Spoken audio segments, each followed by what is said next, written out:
નમસ્કાર દર્શક મિત્રો, કચ્છ સમાચાર ન્યૂઝ ચેનલમાં આપનું હાર્દિક સ્વાગત છે। તો હવે ચાલો જોઈએ આજના મુખ્ય સમાચાર।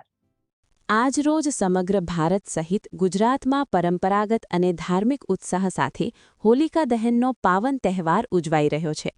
હોલિકા દહન અસત્ય પર સત્યની જીતનું પ્રતીક છે।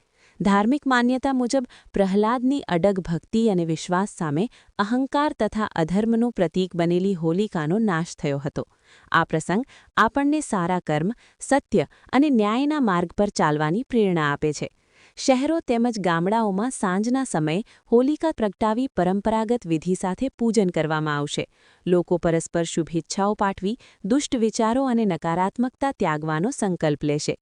એવી જ રીતે આજરોજ ધીંગેશ્વર મંદિર ભુજ ખાતે તેમજ રણકો વિસ્તાર માધાપર ખાતે પરંપરાગત રીતે હોલિકા દહનના કાર્યક્રમોનું આયોજન કરવામાં આવ્યું હતું। હોલિકાના દર્શન તથા પ્રદક્ષિણા માટે મોટી સંખ્યામાં ગ્રામજનો અને શ્રદ્ધાળુઓ ઉમટી પડ્યા હતા, જેને લઈને સમગ્ર વિસ્તાર ભક્તિમય વાતાવરણમાં છવાઈ ગયો હતો। મારું નામ પ્રિયંકા અર્જુન ભુડિયા છે। છેલ્લા 46 વર્ષથી અહીંયા કને હોળીનું આયોજન કરવામાં આવે છે માધાપર નવાવાસ રણકાર વિસ્તારમાં પંચાયતની બાજુમાં નવદુર્ગા ચોકમાં 46 વર્ષથી કરી છે। હર વર્ષે અમે રંગોળી દ્વારા મેસેજ મોકલવાની ટ્રાય કરી અલગ અલગ વસ્તુઓના જે પણ હાલ ઘડી રિસન્ટલી કોઈ પણ ઇવેન્ટ થતી હોય એના રિલેટેડ, અને જેમ કે લાસ્ટ ટાઈમ અમે કર્યું હતું કે ટ્રાફિક સિગ્નલ રિલેટેડ બીકોઝ એક્સિડન્ટને બહુ થતા હતા, પછી વોર ઉપર કર્યું હતું, પીસ ઉપર કર્યું હતું, ગ્રીનરી ગ્લોબલ વોર્મિંગ ઉપર। આ વખતે પણ ગ્રીનરી પર જ છે કે આપને બહુ જરૂર છે કે તમે વધારે ધ્યાન આપો, ઝાડ પાંદડાને ઉછેરીને મોટા કરો, વરસાદને લાવવા માટે એ બહુ જ જરૂર છે। ઇનફેક્ટ હરેક વસ્તુ માટે એ જરૂરી છે।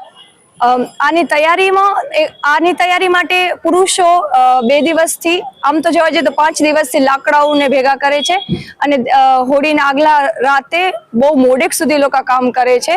સમજો 50 જેવા છોકરાઓ ભેગા થાય અને સ્ત્રીઓ જે અમારું મહિલા મંડળ છે નવદુર્ગા, એ આજે રંગોળી માટે બધા હળીમળીને કામ કરી બહુ જ એવું લાગે અમે અમારા કલ્ચરને ફોલો કરી છે અને અમને જોઈને આમ અમારા પાછળની જનરેશન એને કરતી રહે, કારણ કે આજકાલ બધી ફેસ્ટિવલ્સના ઇમ્પોર્ટન્સ ઘટતા જાય છે।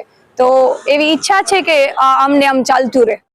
હોળી સનાતન ધર્મનો અને ભારત દેશની અંદર ઉજવાતો એક મોટો પર્વ છે।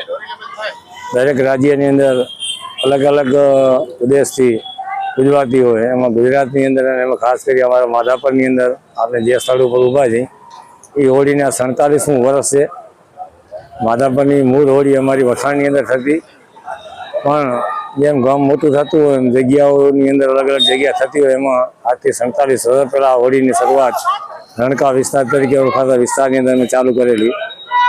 હોળીનો મુખ્ય ઉદ્દેશ સનાતન ધર્મની અંદર અને એક ઋતુચક્ર સાથે જેમ પાનખર ઋતુ કરી અને વસંતની જે એક ઋતુનું આખા પ્રકૃતિનું નવું આખું સ્વરૂપ ઉપસતું હોય, એ જ રીતે એક જીવનની અંદર વિનાશકારી અને